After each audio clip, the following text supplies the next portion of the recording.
नमस्कार शेतकरी बांधवांना, स्वागत आहे तुमचं आपल्या नवीन ब्लॉगमध्ये. तर आज आपल्याला उन्हाळी बाजरी करायची होती आणि उन्हाळी बाजरीचं उत्पादन आम्ही पहिल्यांदाच घेत होतो, म्हणून त्यांनी पहिल्यांदा माहिती वाचून घेतली. त्यानंतर बघू शकता हा आपला लसूण इतका छान आलाय लसूण ह्यावेळेस की खूपच छान. आणि त्याच्यानंतर तुम्ही बघू शकता आपण व्यवस्थित मेजरमेंट घेऊन त्यांनी बी टाकायला सुरुवात केली होती. तर माहिती सांगेन तुम्हाला. कशाला उन्हात आली तू? अगं तुला का पप्पाने थांबवले माहितीये का? ते लाईन मध्ये बाजरी टाकायची, म्हणजे तू हल्ली ना तर लाईन पप्पाला कळणार नाही म्हणून. कळलं का? आता कळलं का थांबवले पप्पाने? सांग बरं. मी हल्ली ना मग त्यांना ना रेश करत नाही. बरोबर. अशा प्रकारे व्यवस्थित मेजरमेंट घेऊन आम्ही बी वगैरे टाकून घेतले आणि त्याच्यानंतर रोटर मारायचा होता.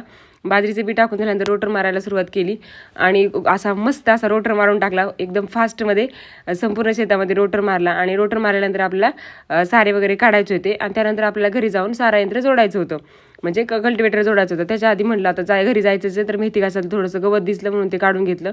त्याच्यानंतर आता टेम्परेचरचं प्रमाण भरपूर वाढले, शेतामध्ये जायचं होतं, परंतु कोंबड्यांची अंडी देखील आपल्याला काढायची होती, कारण टेम्परेचर जास्त हीटमुळे अंडी खराब होतात. म्हणून पहिल्यांदा फार्ममध्ये आल्यानंतर पहिले अंडी गोळा करून घेतली आणि ट्रेला लावून घेतली.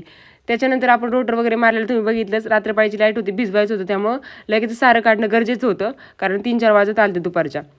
आणि त्याच्यानंतर कल्टिवेटर व्यवस्थित जोडून घेतला. कल्टिवेटर जोडल्यानंतर व्यवस्थित त्याचे सारा यंत्र जोडून घेतले आणि सारा यंत्र जोडल्यानंतर सारे वगैरे त्यांनी काढून घेतले. सारे वगैरे काढल्यानंतर आपल्याला सगळे असे सारे ओढून घ्यायचे होते, पाट वगैरे पाडून घ्यायचे होते, कारण रात्रीची पुन्हा लाईट होती, दिवस पाहायची आपल्याकडे लाईट नव्हती ह्या आठवड्यामध्ये.